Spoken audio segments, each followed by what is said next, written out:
She still can't even stand. She's so wobbly. Zhang Weili is furious. She's upset. But 100%. Pay-per-view weekend. How the hell you doing? Welcome in, everyone, to a brand new edition of Axe Cake Picks, episode 163. Today is Friday, February 7th, 2025. I was laughing on the intro, Joe. They tried to do my man DC dirty when they go with the pre-show. They said what fight to make, and they said Tatiana Suarez and cancer. I said, yo, they gotta chill. Tasteless. How you doing, kid? Good, brother. Yeah, no, I mean, it's really only discussing UFC 312. That weigh-in show was actually entertaining, but chock full of other events like LFA, Fury FC, Invicta, Lights Out, One Fight Night is tonight. Uriah Faber, he's having his Eternal, ACA, BKFC's even having fights. You got grappling tournaments, Fight for It, and Polaris. Dan Henderson's having a tournament, King of the Cage. I mean, bro, there's so much going on this weekend that's why we're just focusing down under.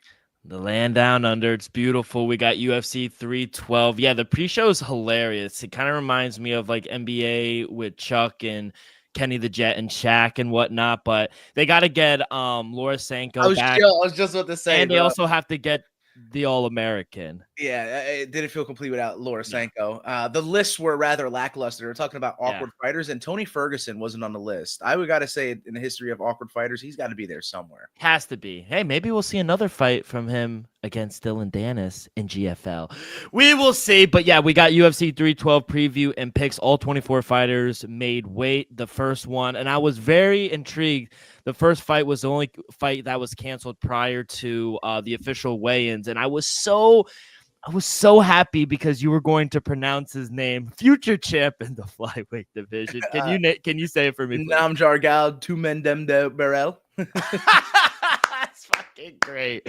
I love his name. I couldn't say it, but can I buy a vowel? Yeah, that's the only part that his fight between him and Park was the only one canceled. All other fights are official. All fighters made weight. We got the Otto Wallin and Derek Chisaro fight as well going down this weekend in Manchester at the Co-op Live Arena. The Last Dance. We'll see. We'll see that. I'll have a play for you there. Got a lot of news to break down. Got some Bellator news. Got some boxing news as well. And on the at the end, we'll have 10 seconds left. We got to get a Super Bowl 59 pick from Joey and myself as well. But, Joe, we will start back in the Middle East, Saudi Arabia. Israel Adesanya has lost 3 in a row now to Nasruddin Imavov. Tough loss because after the first round, I'm sitting here like, he looks great. He looks vintage. Izzy's going to cruise. And outside of the Sean Strickland fight, even the DDP fight, which we'll talk about in a sec, there were moments in that fight where I was like, wow, Izzy looks really good. I think the mishap was he didn't take the 5 minutes or take some time at least when he got eye poked. He tried to pull an Alex Pereira, and then literally 5 seconds later, a straight right hand crumpled him. We could debate whether it's an early stoppage or not. Was he going to take another 3-4 shots? He would have been done at the end of that anyway. Tough to see. We're not in the business of retiring fighters, but man, doesn't look good for Izzy just yet. Well, you did explain it rather well. It seems that this part of his career, it's subjugated to just moments. He doesn't have the ability to, command the octagon, command the cage. During the entrances, you would feel it. The fans felt it, and I'm surely every opponent he's come across when he was, during his run towards the championship and then as a defending champ, he would, take the whole arena by storm just with, the atmosphere he brought when he showed up. That's what I was saying. Those entrances that he had, I mean, it was a good, cash bell for the company, bringing all the eyes, the younger generation, the entertainment value and everything. But I just don't see it that much anymore. Like I said, it's just, you see moments of the Israel we once knew and loved, but it seems that as of late, the 3 losses in a row, that the best of his days are past him. And like you said, we're not in the business of saying this is the end all be all for him, but it's tough, coming from the title and then getting the title opportunity off of a loss, man, not putting it together. It's hard to see. I don't know what's next for Izzy. I normally have an answer to give you about what to look forward for somebody's career, but this is a tough moment. It's a tough pill to swallow. It's just that kind of end of an era for a lot of the fighters we've known to love. Yeah, I mean, and I want to give Nasruddin his props on winning. I don't think he's next, even though a lot of people do. It has to be Khamzat Chimaev next. Oh, that's no question. Regardless of the outcome of the fight tonight. Yeah. Tomorrow. Yeah. Now, Izzy does drop 2 spots to number 4 in the middleweight. I do think his title reign might be behind him, but there are a lot of interesting fights. That's just if he wants to take it. He's accomplished everything he needed to in the UFC. I think Laura Sanko, I think if you listen back to her calls, she goes, one shot to kill a legend. And Izzy posted the video and saying, I'm not dead yet. Oh, cold-blooded from Izzy. And probably him, not a lot of people would post his knockout a few hours right after him getting knocked out. So him reviewing it, right? Reacting to it. I don't think he's done. I mean, the salary that he probably makes is phenomenal. So he makes a shitload of money. I think there are fights out there. It's just maybe a Shara Bullet, maybe a fun fight like that. I don't know what's next. I don't think he fights MVP. They're good friends. They did a podcast together. They trained together. Don't think he fights him, and I think he winds up going back down to 170. But I don't know. I was going to ask what's next for him. I don't think he's done, but what could you possibly see for Izzy? Because it's all up to him. Does he want to fight the people below him now? Yeah, that's the main question, right? I don't, man. A very fun fight. Throw Bo Nickel in there, see if Bo Nickel can handle that type of regression we've seen from Izzy and that striking. If you can handle that level of striking, then I mean, it could build well. We don't want to see another loss from Izzy, but I mean, if that's what he's going to go on your shield, and if you knock out Bo Nickel, you're right back in the mix. You just absolutely derail the big hype train for the UFC, and he can do anything he wants from there. But Imavov, bro, if he has no fights kind of waiting in line for him, because like you said, on a glance, maybe you could throw in like a Kyle Bahayo or something. I don't know if he has a matchup. I know this Jared Cannonier does. Man, it's going to be second in line for him. He's just going to have to wait and maybe have a loss from what comes out of, the Sean Strickland DDP fight tomorrow night. And like you said, Khamzat's definitely getting the shot next, regardless of what happens. If you're Nasruddin, do you wait or do you take another fight? If they say you have to fight Sean Strickland, they already fought, though.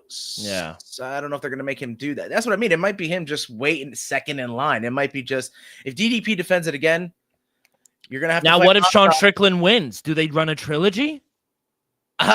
Here's the thing. I think Khamzat gets thrown in there. And so regardless, Nasruddin Imavov is going to fight DDP if that happens.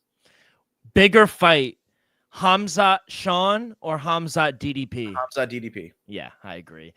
What about, real quick, to go back on Izzy? I had 2 names in the tip of my tongue. Pause.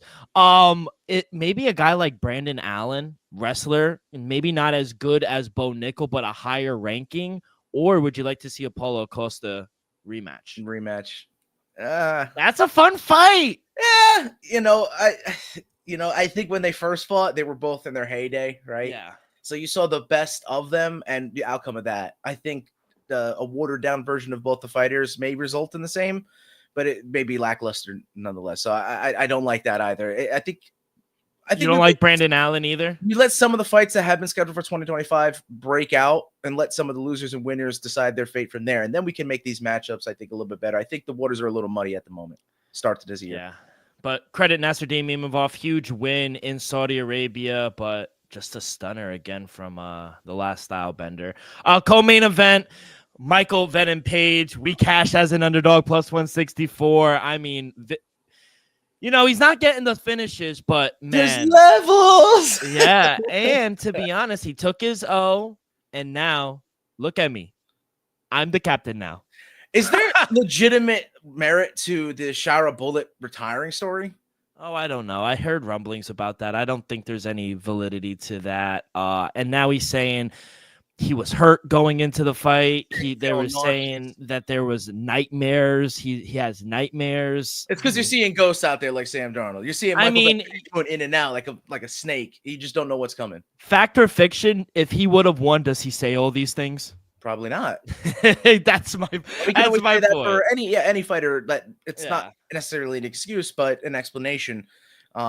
it's good to have something, you know. Yeah. So Thoughts on the fight, though? You like what you see from MVP because he's not getting the finishes, but he is winning. well, the thing is he's just seen so many different competitions at the highest level. You know, Yeah. the beginning of his career, it's like thrown right out of the frying pan, right into the fire. And so he's seen more, you know, more opponents, more styles, been in more fights, more experienced. I think the Shara Bullet just felt, like I said, a new level. And so that was good for him in his career. That's why I was concerned when I saw that there was a chance that he retired, because I do expect more, even with the limit of the one eye. I just think the dude's special. But Michael Venom Page, we can never doubt the guy. I think he's here to stay. He's always should have been see, and now that he's here, taking a O away from an undefeated prospect, he keeps his name in the hat for the round the title shot. I mean, if he wins a couple in a row, he could be right back in the mix. Yeah, now he stays in the ranking, and Shara Bullet winds up dropping out of the top 15. A lot of people are posing maybe a Stephen Wonderboy Thompson fight for Michael Venom Page. I like a Michael Morales just because you see when we get the same style of fighters, I guess the kickboxing style, it becomes a very dull fight. And that's what I'm afraid of if they match him up with Stephen Wonderboy Thompson. But I did hear Wonderboy may have to fight Carlos Paredes. Is that something that I may have seen? I've heard it, but nothing's official. Nothing's official. It just seems like if I'm Stephen Wonderboy, I'm not taking that fight. No, probably taking a cigarette before the fight.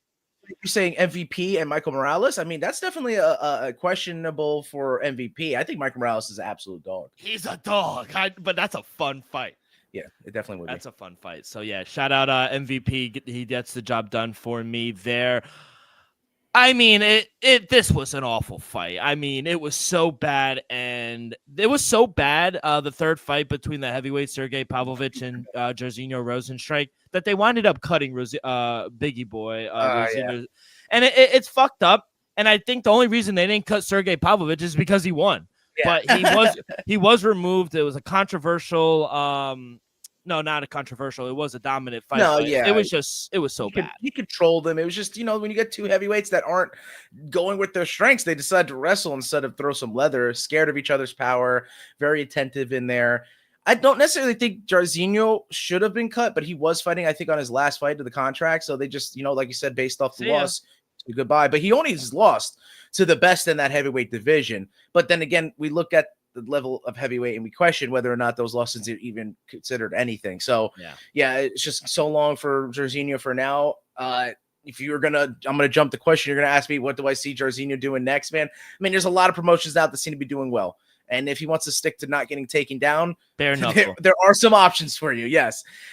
So yeah, I see that for Rozenstruik. If he does well outside of it, could be back in the UFC, especially if the heavyweights do get thin at the top 15. So yeah, Pavlovich, like you said, he's probably there just because he won. He's going to probably have to play gatekeeper. He's a guy you got to get through to get to the title shot, to get even to the interim at this point. So yeah, I think Pavlovich is going to be there to stay for the meantime. Shout out you. Great call on Lock Dog. Vinny Oliveira. I mean, what a dominant win for him against Said Nurmagomedov. And then calling out Umar after that. I love the confidence with this Keep guy. It going. Yeah, absolutely. He's a fun fighter. He said he wants 3 more fights, or 2 more, I guess, this year. He wants 3 fights a year. Explosive. Guy's entertaining. I'll give him that. Absolutely. Everything about him. You know what I mean? Like everywhere the fight goes, he seems to have an idea of what to do. So whether or not that it's just his natural ability and, the hard work he's putting in his training camp, his level of talent, but it just seems to be that he is intellectual in there. Like for all the craziness and explosiveness, he does follow the game plan that they set up. So yeah, Vinny Oliveira, I like the call out too. I mean, it was very smart. So Nurmagomedov name taking a lot of hits as of late. Unfortunately, I really don't believe in ring rust, but it looked like the first round for Mike Davis was kind of slow. I wanted to see more of what he did later on in the fight, but it was a barn burner between him and Zaim, but he gets the big win, unanimous decision win. Good call there. It was a plus 120 underdog as well, and my boy Mike Davis, another loss for me. Like that dude a lot, but he's a smile killer. Fares Ziam, you got a streak rolling or you got something going good. You don't want to be matched up against Fares Ziam because he is on a streak himself and he seems to be ruining a lot of others. So yeah, always been game. I think one of the few French fighters that you got to look out for because there's a growing scene in the MMA community out there, but it just seems like he's kind of leading the front of the ones that are successful. Obviously, we had Imavov in the main event. Yep, Imavov, him, and then fighting for the title next, Mano Fior. I like her as well. But yeah, overall, I think this was a way better card than what we're about to preview in 312. I mean, this was a great card. The only ranked fighters are in the main event and on paper, but because the results, a lot of the decisions for Saudi Arabia. So maybe we get some more finishes. Yeah, hopefully more finishes. But shout out Shamil Giza. How do you pronounce it? I heard it's like Gazev, right? Gazev. Yeah. I heard Gaziev. Anyway, but he gets a nice knockout in the first round. Terrence McKinney. Welcome back. Drops immediate. Shout out our friend Jasmine Jazz Divisius. A great win for her as well. That's 4 in a row for title shot. A next win. I think she gets a title shot next win. I'll be honest with you. Mara Bonasoto just came for the title. Think about it. And she called out either my girl Macy Barber or Erin Blanchfield. She beat Erin Blanchfield's teammate, and they're fighting in Montreal soon. It's lining up. You win 5 fights in a row. You're right there. I think she needs one more. But yeah, that's what I said. One more, boom, title shot. Yeah, but other than that, I guess the other controversy was Jamal, the first fight, Pogues. He was removed. He got cut as well. That was a controversial spit. I think he was robbed. I thought he should have won the fight. But yeah, other than that, 1 and 3. The only guy I hit was Michael Venom Page. But tough fight night for me, kid. I went positive. Getting things back in order. I did go 500 in straight bets, 3 for 3. Props, I went 1 and 2. Totals 1 and 1. Didn't have any lanes. I missed on the parlay, but you know what saved us was 10 seconds left as I went 4 and 0. So for the weekend, last weekend, 9 and 7 overall. All right, and then I think the best fight of the weekend, in my opinion, but it was a fucking barn burner between David Benavidez and David Morrell. Benavidez, he won the fight 115, 111 times 2, and then 118, 108. It wasn't close, in my opinion. I think the 115, 111 is honestly very generous. I scored it 116, 110. 118, 108 is kind of out there, but you know, he had the early knockdown as well, and I don't like how they didn't give him another knockdown, and it was more of a slip. They considered it a slip. It was, I mean, he had the advantage in punches, 224 to 165. He dominated 12 rounds. I mean, this guy has to be next in line. He's going to go and fly out to Saudi Arabia to see Bivol and Beterbiev, but he has to be next, kid. Oh man, yeah. I mean, what are we doing if we don't see David Benavidez in a major title shot? You know what I mean? David Morrell, he brought it though. There was like, I think the middle of the fight, 4th, 5th round, where he was landing some shots at Benavidez, but what Benavidez did is just respond. He just take it, you know, took a deep breath, swallowed it, and then just gave it all back. So yeah, it's just like, it just seemed you could just defeat the Benavidez spirit that he has, bro. And yeah, he should be next. Let alone that main event, entertaining it was a great fight, bro. I got to give a shout out. You know, we did watch our girl Clarissa shows where we were robbed.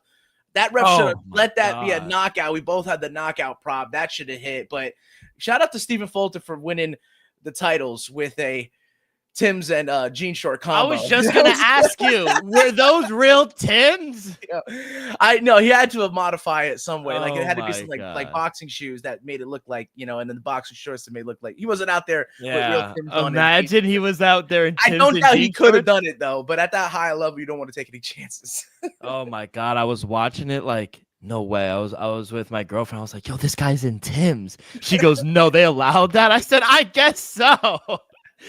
Oh my God, that was amazing. I wanted to ask you about that. That was hilarious. But yeah, no, Benavidez, he has easily become one of my favorite fighters recently, and I'm glad he's flying over there. He's gonna put his name and pull a who just went in the ring last time and called out Alexander Usyk. Who was that big guy? He has a fight. Getting the fight back. He has a fight against Joe. Daniel Dubois. Yeah, Daniel Dubois. Pull a Daniel Dubois and just go in the ring and say, listen, I'm next. That's what you have to do. Just put your name in there. Even if Bivol wins, and even though I think Bivol should have won the first one, even though if they split it, I don't want to see a trilogy. Is that a hot take? I mean, I think we were expected maybe the chance of a finish in the first fight. If we see more of the same, the entertainment might go down. The value. Yeah. Who's throwing the show? His Excellency. His Excellency Turki Al-Sheikh, and we know all the boxing news that has broke this past week. How he's kind of deciding how things. He should go. owns the ring. He owns the Ring magazine, and he figuratively owns the ring. You know what I mean? So yeah, I think if it comes down to an expense of entertainment, he'll definitely side with the more entertaining value, which could be David Benavidez. I love how they say the ring has learned. What do you mean they've learned? Or the ring sources? We know the sources. That's hilarious when they say that. Which sources? But yeah, you mentioned Clarissa Shields again. She proves why she is the GOAT. She wins 189, 97, 92, 99 to 90 as well. She just outclassed Danielle Perkins. She got knocked out. We got robbed. Like the guy helped her up. I don't know if you watched it, but he helped her up. Oh yeah, he was like, "Oh yeah, we're at 10, but let's let you get up," because the bell. He knew the bell we already had rung, so that's what he was like. All right, she can get up. I guess we'll let it go. But you don't get hit that hard and let it slide like that after a 9-10 round beating. That was completely not even a competition for her. So the next time we'll see Clarissa Shields, it'll probably be in the MMA cage. I mean, the 10th round was crazy. That I think it was the final round. I think they only fought 10 rounds, but that wicked right hand with the last seconds just pummeled her. I was like, oh my god, it was crazy. But I guess the problem for me, and I guess problem for Clarissa Shields, obviously, is she needs more opponents. Like, who is going to fight Clarissa Shields? That's why I see her having actually more opponents in MMA. So I see the next time, and I do think we'll probably see her again in 2025. Will be most likely, because she signed for the PFL, going to be under one of those events. Probably not during one of the seasons, unless they showcase her in the beginning, like they tend to do for Ali Walsh. You know what I'm saying? Yeah. That it might be something along those lines. And then lastly, the Royal Rumble, man, 3-1. I'll say this: they got the men's Rumble right. They got the women's wrong, even though I got it right, because it was so predictable. The reason Joey and I love is the unpredictability. Sometimes the storylines, they keep you on your toes, and that's why Jey Uso winning was just amazing. And great call to you. I mean, I really wish you put that ticket in, because you would have had a really nice lunch for the week. But we all fucking knew Charlotte Flair was winning. I mean, it was obvious, and that's what even though I won, it was like, I mean, anyone, if you're watching or following the WWE, you could have predicted that. Itself. Absolutely. Thoughts real quick on, I mean, you got it right. Jey Uso winning. I mean, what a punching your ticket, main eventing WrestleMania now, and beating John Cena with the bald spot. Bro. That's fucked up. I mean, the overall event was good. The tag team matchup I thought was entertaining. I mean, the storyline and how it ended between Cody Rhodes and KOs was vicious. You know, I'll say this: I love the Cody Rhodes and Kevin Owens fight. I graded that like an A. Yeah, but I thought the ladder match was kind of like. It was. That's what I said. It was entertaining, but it was just that. It wasn't anything to kind of blow you away. The moment that we had with Joe Henry and Sheamus was hilarious. Yes, Joe Henry, TNA champ. Yeah, shout out your boy. That's my boy. And it led up well for Yeet Nation. You know what I'm saying? Like, that's what I just saw. I just saw that the brass is going with, who's hot, like who's popular. And we haven't really seen a resurgence like this where the crowd is responding in a way like we had since Daniel Bryan, right? Yeah. Yes, Mania. So I think I see the same in that. I said who's selling the most merch. I think that plays a huge factor. And who's really captivating the audience and the younger generation. Right now, it's Jey Uso, main event Jey Uso. So what do you think is going to happen in Elimination Chamber in Canada? Because, that's the next one. And I just have a feeling that John Cena and CM Punk are going to be there again. I get you. Everyone's saying John Cena. John Cena is going to win the Elimination Chamber, but I think it's going to be another one of those Raw. Like he's going to wind up being the last, but he's going to lose again. I feel like they're going with their angle. Yeah, I think they're going with the Heartbreak Tour for John. And you hate maybe we'll see something in the end of the year. You know what I mean? Maybe we'll see something. Who knows? But overall, very profitable weekend here for the boys. Yes. Got a lot right. Not the best in Saudi Arabia, but other than that, we had a really good weekend of fights. Joe, anything I miss over the weekend that I didn't touch on? No, that was everything, man. I think overall I didn't give, but it was just 13-9, like with Nice. Royal Rumble boxing and Saudi Arabia included. So, in the green big time, hoping to continue that for this 312. All right, before we get to the land down under for UFC 312, a quick word from our sponsor. We are brought to you each and every episode by Viva Tequila Seltzer, the most refreshing hard seltzer on the market, hands down. It's no wonder why Viva was voted #1 hard seltzer in the world by San Francisco World Spirit Competition. With only 88 calories, 0 carbs, 0 sugar, and a light 4.5 ABV, Viva is the perfect drink for your post-game celebration, as it was created with that active lifestyle in mind. We flavor tequila seltzer because flavor is the spice of life, and we like our drinks with just a kick, just like how we like our lives. Whether it's Huckleberry playing around the golf with the boys or Coconut watching UFC 312, it doesn't matter. Our favorites pair perfectly with that Artisanal Blanco tequila for that subtle and refreshing drink. Our belief here at Axe Kick Picks and at Viva is to live long, live well, and live it up. All right, kid, let's go to Sydney, Australia. Early prelims start 6 p.m. here on the East Coast. Prelims start at 8 p.m. and then main card pay-per-view 10 p.m. here on the East Coast. Like Sunday I said, only for them. Sunday for them. Shout out America. Shout out.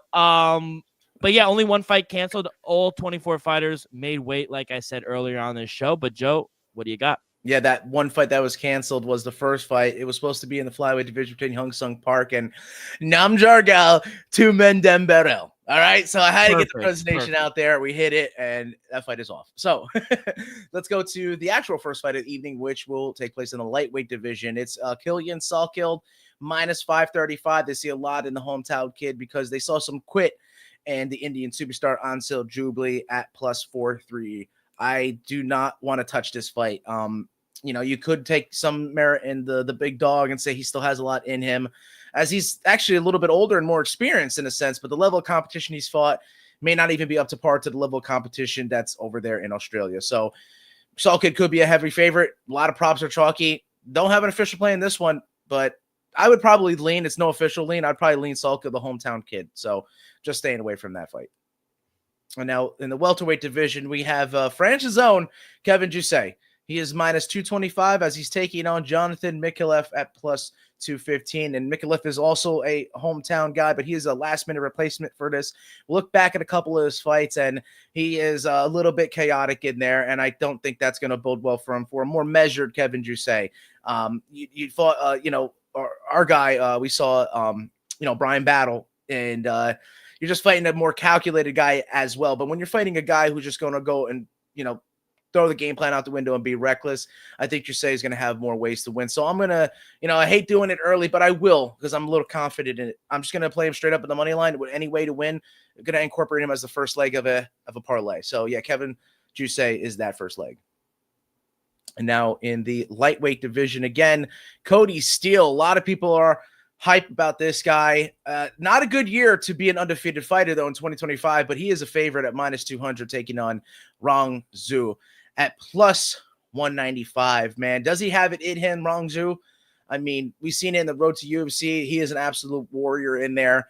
But I do think Cody Steele, even though it is a year to fade those undefeated guys, I do think that ground game is just too good. I think if it hits the mat, there's going to be a wave that he hasn't experienced before, that Rong Zhu, and Cody Steele is going to finish the show. If it stays on the feet, I do think he could stand and bang. So that's why I played it safe and took him on the money line as the second leg of that 3-leg parlay. So Cody Steele is a part of it. I'm taking him right there in the third fight. So let's move to the bantamweight division. Alexandre Topuria, man, Ilia Topuria's brother. I saw it originally as Cazador, but I think that does translate to the Conquistador. Correct me if I'm wrong, but he's a minus 360 favorite, and I think even swelling up higher because he's taking on Colby, slickness, thickness, what a name, plus 350 on the line. I looked at the fights of Colby, slickness, thickness, and the dude is a grappler. Wholeheartedly will not have too much on the feet to offer. And I was really willing to be biased towards my grapplers. So I do think that if this fight goes a little bit later, if Topuria can't get at him in the first round, I think thickness is live. I do think that grappling can come into play because you're going to get a gas Topuria throwing everything out there in the first, and Colby Thickness could maybe get the submission victory. But like I said, it's if he can get out of the first round, which I don't see. I think the striking discrepancy is going to be too much. Give me Alexandra Topuria, first round KO TKO at plus 265. Do you worry about his long layoff? Because I didn't want to. I was going to touch this fight, but the long layoff, I can't lay almost $4 with the guy. That's what I'm saying. I just had to go ahead and take the prop because it's going to be that, or it's going to be thickness. Yeah. I think that's going to be the play. Pause. Hey, he's the one that came with the fucking nickname. I know. But I think Topuria, I think he's been training with Ilya a lot. I think his brother reaching that championship level. I think that it's just kind of like an heir apparent, and I think he's gonna just keep up with the momentum. I think the striking is gonna land. I think he'll find. I also don't think the grappling will be that much of a factor. They did bring in Merab here for not the whole camp, but for this week as well. He is down there supporting the Georgians. Yeah, he should be able to handle, especially if it goes in early to takedown attempts and he starts denying them.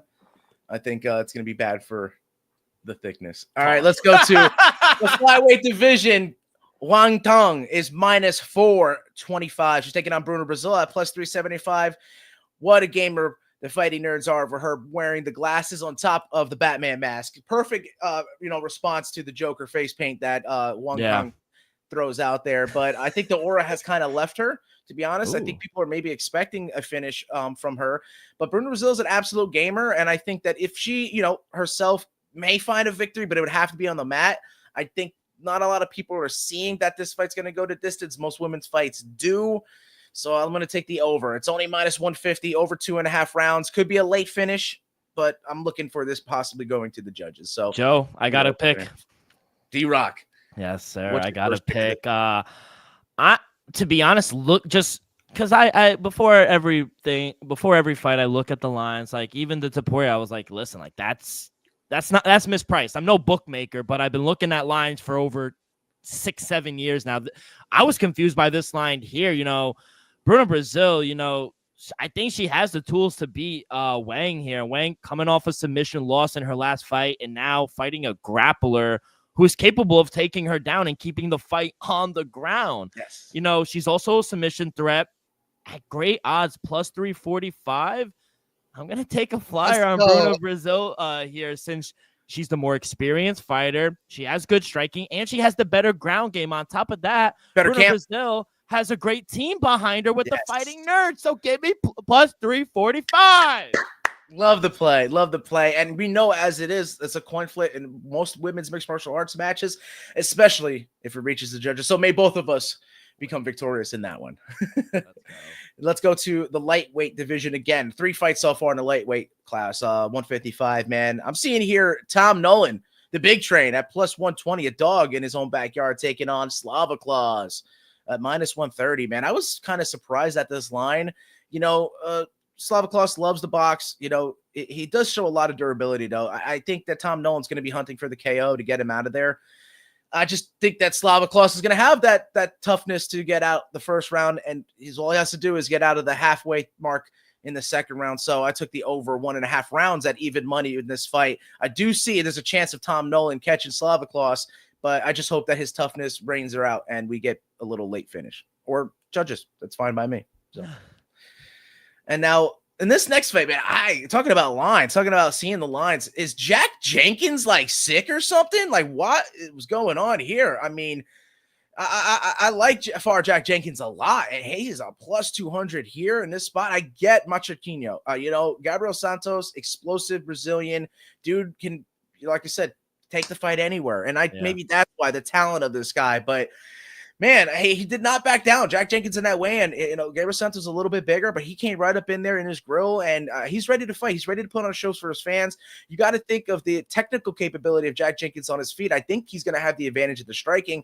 It's just whether or not how good it's going to hit the mat, because obviously with a Brazilian Jiu-Jitsu black belt, it is their level on the mat as well. But hey, every round starts fighting. I do think with the lighter weight classes, we could get to the second, possibly the third round before we even get to a finish. But if Jack Jenkins is as slick as he normally is on his feet, I think he can cruise to a decision. So any way to win at a dog price plus 200, give me far Jack Jenkins back home. Yeah, I got to play for this one as well, kid. Another one. I think this fight is flying under the radar. I think this is going to be a really good fight. like you, I'm a bit surprised at the line as well. Jenkins being this big of an underdog. I thought it was going to be closer to a pick 'em, but I'm no bookmaker, like I said. So I am going to take Jack Jenkins here plus 205 as well. However, over 2.5 rounds is the real play for me. Both fighters are hard to put away. I think Jenkins, look for him to defend against a very heavy wrestler approach from Gabriel Santos while utilizing the leg kicks to kind of slow him down. I think this goes all 3 rounds. So over 2.5 rounds at minus 178, little chalky, but take a flyer plus 205 on Jack Jenkins as well for me. I like it. The double down, the double play, and that one right there. And I think, correct me if I'm wrong, was that the main event of the prelims? That was correct. And so we've made it to the main card of UFC 312 in Sydney, Australia. So the first fight to kick it off, the main card, welterweight division, 170 pounds. The Celtic Kid is back, man. Jake Matthews, and he's a favorite here at home. Minus 215, taking on Francisco Prado at plus 195. You know, Francisco Prado, I think the dude is talented. I think I sided with him once. I remember had to have come out of the Dana White Contender Series, I'm pretty sure, if I remember correctly. And I'm pretty sure I made some money on him early part, but I did take him in his debut in the UFC, and I'm pretty sure he lost that bout. So, you know, Francisco Prado, like I said, he's got talent, but Jake Matthews, bro, even though he has issues with consistency, I just think that he's the smarter fighter. I think he's the more technical fighter. I think he could wrestle. He can implement his will onto Francisco Prado. It's a level that Francisco Prado hasn't necessarily seen. And I just think that Jake Matthews has come across some tough matchups in his career. So to cap off the 3-leg Allies parlay, that's Australia, France, and USA. I got Jake Matthews, the Celtic Kid, to cap it off. So the 3-leg parlay that I have is Cody Steele, Kevin Jusay, and Jake Matthews, all adding up for plus 217. So I put them all on the money line because I do think those 3 guys have any path to victory. So let's move on to the light heavyweight matchup between Jimmy Crute at plus 140. It's been a little bit of a while since we've seen Jimmy Crute. And as a matter of fact, he retired. Put his gloves down, and he retired last time out. He's taking on. He's supposed to fight someone else, but now Rodolfo Bellato steps in on last minute, and he is a favorite, minus 150, because the dude does have knockout ability. People were saying that, you know, Ihor Potieria matchup last time that he was rocked and he has a bad chin. I think I think it just shows the will of Rodolfo Bellato that he can get hurt and come back from that. Because the only person that ever finished him is Vitor Petrino, and that was twice, actually. So there's only one person to ever put Bellato away. I have yet to see him go away. I'm going to have to take him based off Jimmy Crute retiring or coming back. And, yeah, he could have the crowd behind him, and he could be remotivated. But, I mean, that punishment, the drop leg, a lot of the issues Jimmy Crute's come through, life isn't all fair. He may not be coming to the best circumstance against a guy who can knock him out. So my play is Rodolfo Bellato on the money line. If it, you know, somehow it needs to go to the ground and a submission needs to get thrown up there. If Jimmy Crute's on top, though, that's where he's going to be the livest. But I think if it stays standing, Bellato could knock him out. So I have an official lean. It is for the KO TKO at plus 170 for Rodolfo Bellato. Do you have any matchup in there? What do you think about Jimmy Crute coming back? No, last 2 plays are going to be in the main event and co-main event. Nothing here. I mean, Jimmy Crute, retire. Oh my God! If he gets really hurt in there, I think you got to be. You say it all the time, Joe. You can't have 1 foot in and 1 foot out in this business. You can't. Definitely not. Not when head kicks are being thrown. Exactly. So let's go to the heavyweight division. Tyson Teixeira is minus 130. He's taking on Justin Tafa at plus 120.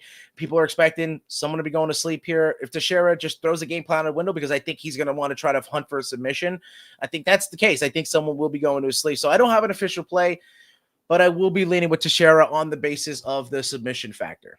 Do you have a play in the feature bout? No, just you said overall thought. Okay. Yeah, overall thoughts. Not a good main card. Let's just say that.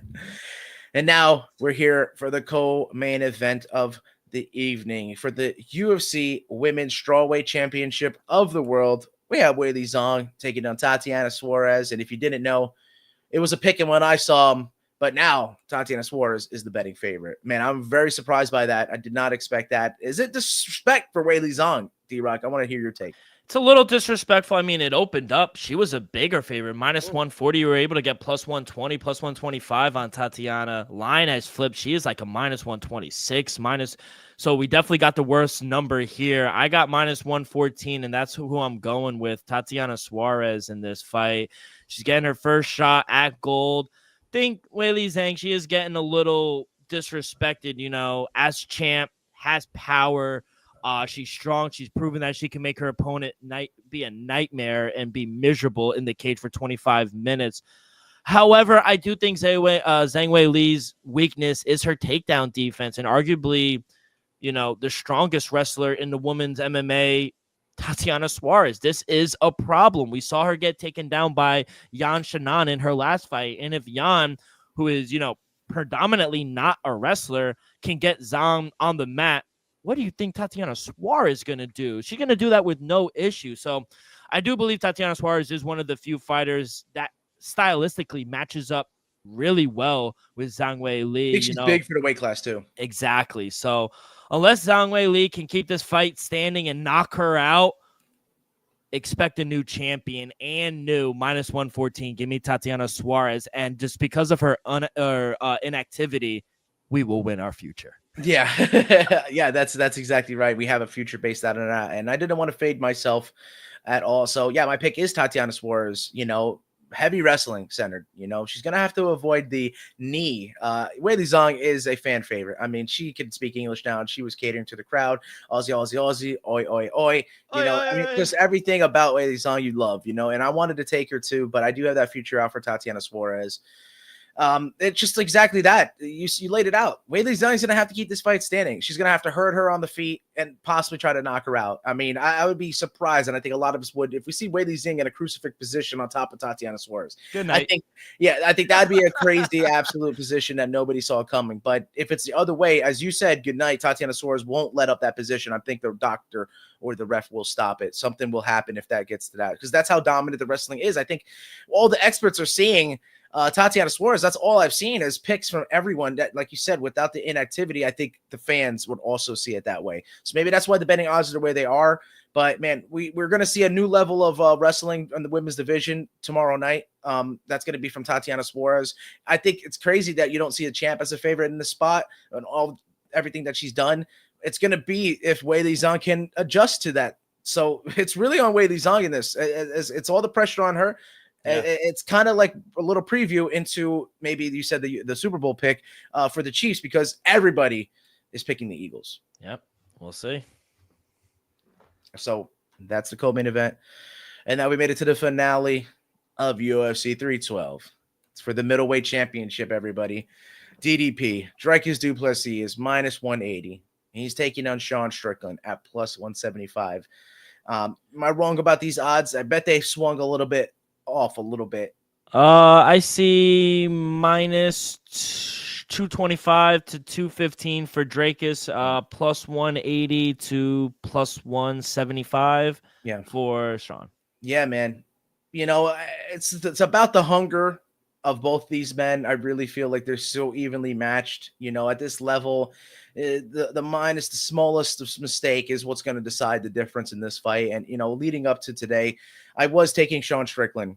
I was saying that he's going to bring back the belt to America, and, he's going to have an answer for DDP. But I don't know, man, just looking at the way and the lead into this fight, man, DDP does look like a champion. The way he holds himself, I just feel like the mix up of the takedowns and just being very rough in there, it may seem that he has a higher chance of getting the finish. And so for me, that means he has more paths to victory. So, even though I like Sean Strickland or not, and I had a play for him originally as a dog price, love hunting the dogs, I got to call it as I see it. And with more paths to victory, I think the trend for me this weekend is going with the fighter that has more ways to win. I'm going to go with DDP inside the distance at plus 190. I think he'll find a way to get him down somehow. And I think the stronger wrestling will win tomorrow night. That'd be to the co-main event, Tatiana Suarez and Dricus du Plessis. So let's see if it happens. Inside the distance, DDP plus 190. I think we're going to see a much different Sean Strickland here, even though I do think he won the first match, the fight. we're going to see a much different Sean Strickland. If Dracus thinks he's going to fight the same Sean Strickland that he fought in the first fight, he's sadly mistaken. I'll let him know that right now. He won a very close fight, split decision, controversial fight. Although Dracus du Plessis is coming off a submission win against Izzy, Sean Strickland is extremely durable. He doesn't really put himself in dangerous situations. Like, besides the Alex Pereira fight, I really don't remember him putting himself in bad positions to lose a fight or to get finished. My official play over 4.5 rounds at minus 178. It's a little chalky, but I do like it. I do think it goes all 5 rounds again here. If you want a better price, take the fight to go to distance. It's hard to imagine. Like you said, these two fighters are extremely durable. They're really similar. I just don't really expect it to go much different than the first fight. So over 4.5 rounds, that is going to be my official play. You could get that at minus 175, But if you want to go fight to go the distance, that is a better fight. That's at minus 154. So I like that as well. Yeah, I do see it as I just see that if it goes to the distance, I think Sean Strickland may have a really good fight here. 100%. I think that he's live. He's probably going to be the victor if it goes to judges. If it goes all 5 rounds, I think Sean might pull away with the significant strikes in this one. I think he's going to be more defensively savvy, and I think you said it, his IQ is really up to par. But it's just if DDP is going to go for it, and I think if he goes for it and he pushes that pedal to the floor, I think he could get the finish, and that's why I took the chance on that plus 190 because I like the value in it. Yeah. But I could see exactly what you explained. So hey, may the best man win for UFC 312. Joe, thank you so much. Good luck to everyone and all the fighters as well. Let's head on to Europe. Let's go to Manchester, Co-op Arena Live in Manchester. Dubbed The Last Dance, Queenberry's boxing card. Heavyweight showdown between the UK's Derek Chisora and US-based Otto Wallin. Right now, let me get the odds for you right now. Derek Chisora plus 188, Otto Wallin minus 200. These guys. Any play for you real quick or any opinion on the fight? I mean, I'll be honest, before you said the odds, I've seen Otto Wallin as shit. I'd be hating to say that. That's dog shit. So yeah, my play was going to be Derek Chisora, and then you said he was a dog price. It makes me think now that's worrisome in a sense, but I'll be hunting the dogs. So since I didn't so much in the MMA side of things, yeah, let's go dog hunting. Derek Chisora. Wasn't too hyped about this fight as it's rather lackluster, but a lot of boxing news taking place, and I'm sure there's some couple fights coming up. So we'll get into that. I'm on the same side. Derek Chisora plus 188. I mean, he's in excellent form right now, winning his last 2 bouts against quality opponents.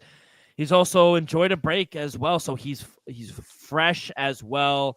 I think he's going to set a high pace from the opening bell as well. And, supporting card's not that good, but I think he's going to get the middle rounds as well.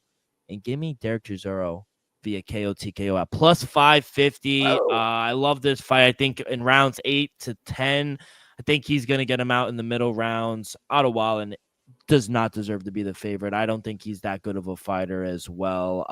I think he has the skills to land a nice 1-2 punch to really put him out. So via KO TKO sprinkle plus 550. But yeah, give me Derek Chisora at plus 188 as a dog. Little sneaky bet. All right, okay, let's get before 10 seconds left. Some news. Unfortunately, Dominick Cruz, another dislocated shoulder. He had to pull out of his fight against Rob Font in about 2 weeks. And then, the next day he gives a heartfelt message on the X account that, in fact, he has retired from the game. 28 fights, 24 wins. Arguably the best bantamweight fighter of all time, 2-time bantamweight champion, WEC bantamweight champion as well. Favorite memories of Dominick Cruz, first ballot Hall of Famer, no doubt. Yeah, absolutely, man. I mean, he's lost out on so much due to injury. It's a shame. About 10 years of his career, that has to equate to like over $5 million, $10 million in like revenue, whether it's through the fights or sponsorships or everything, and it's just a heartbreak in your own sense of your legacy. But in my eyes, a lot of people do forget we are a little fickle. I may say so myself, But at the end of the day, I do still regard him as the greatest bantamweight of all time at the moment. You know, Merab is close on his heels, to be honest. I think Aljo had a good case. And yeah, you can have a couple here and there. But yeah, I do think I do think that he's the greatest bantamweight of all time. We forget that all he's done. Yeah, you know, I remember him coming back from injury the first time. I forgot. Fought like not Akira Toriyama. He fought someone that was very high up there, and he just finished him, man, ran right through him, like as if he never left. You know, that just to show how good Dom was, man. He really was the dominator. The IQ as well. Yeah, man. All I could say, the most memorable thing, it's not just one particular thing. It's just every time he went out there and just threw out that sweet footwork, man. And it's all I remember him. Yeah, I got it saved as well. I mean, him just like leaning with the crazy lean, like the Michael Jackson like lean. Yeah, you know, like, that's how, like, you know, he was so like, he had dexterity like no other. You know, be able to do that footwork. And I forgot, someone explained it. DC, I think, was on the weigh-in show. He said that he was basically doing everything we were taught not to do and being able to capitalize it and make everyone else look foolish. So that's just the type of guy Dom Cruz was. And hell of a career. Yep. First ballot. Wish you many blessings on your next career, you know, commentating, starting up his YouTube channel as well. So knowledge like no other. I learned, honestly, getting into UFC at a later age in my life and listening to Dom, I learned a shitload. I remember texting Joey, just like, dude, this guy is so smart. Likes to pick fights here and there, but I mean, he is just, you gain a wealth of knowledge just listening to him. Brandon Royval is out against his main event against Manel Kape March 1st, but we do have a replacement. I don't know how to pronounce his name. It's Asu Amabayev. Yes, 5-round main event March 1st. He is ranked 8th, getting a big step up here in the main event. Do you like this? Yeah, I like it for Asu Amabayev. You know, you got the call and you take that fight. You know, big opportunity on his hands to fight Manel Kape. I do see a little bit of discrepancy on the feet, just the past performances, but Asu Amabayev is no slouch, and I do think he may have better wrestling. It just comes down to the scrambles with Manel Kape. Can he keep up? So I think it's going to be an entertaining fight. I think maybe more so than the first one. Not to say anything about Brandon Royval. He's an absolute raw dog as he lives up to his nickname. But yeah, this fight, I don't think a lot of people saw coming, and maybe introduced to Asu Amabayev, like yourself. Bellator champion, bantamweight champion, Patchy Mix. He is down in Australia right now with his girlfriend, Tatiana Suarez. He's called for his release from the PFL. We have another guy calling. They don't have a weight class for him. I mean, his statement, please release me from my contract so I can perform to make money and do what I have to do to support my family. I'm in the prime of my career, and I am the best. I should be able to compete against the best fighters in the world and not to be put on the shelf. I couldn't agree more. They don't have a weight class for him. What are they doing? I know there was a tournament coming up that he probably would. Don Davis has a fetish, like to get the fighters to beg, please release me from my contract. Like, screw Don Davis. Joke. Absolute joke. What a shame. And then you mentioned surprise fight. I mean, this got me. I'm hyped. The poster looks like Scarface, KSI, and Dylan Dennis. March 29th in Manchester, 185. Was supposed to happen, I think, 2 years ago.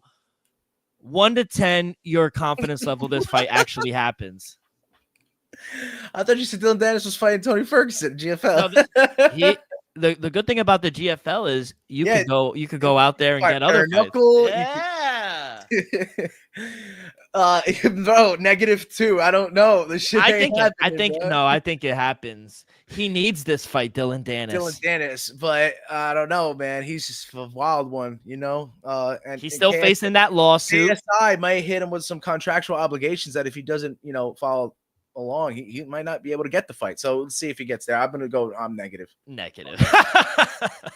I think it's an interesting fight, though. All right, kid. 10 seconds left. You are doubling down real quick before we get to Super Bowl 59 on 312, correct? And who would you think I'll be doubling down on? Tatiana Suarez. Absolutely. And I do think that it could be via submission late in rounds 4 or 5, the championship rounds, to determine her fate. Plus 1,600. I love the bet there. She could wear her out early. And like I said, she'll showcase her skill sets late in the fight. I think a lot of people think Weili Zhang may get more advantage in the championship rounds. Not so fast. Tatiana Suarez is the real deal. She'll prove it tomorrow night. I love it, kid. All right, let's get to Super Bowl 59. I need a pick before we get up out of here. You know, a lot of the sharp people, sharp bettors, quote unquote, money comes in Saturday night and early Sunday morning for a game day.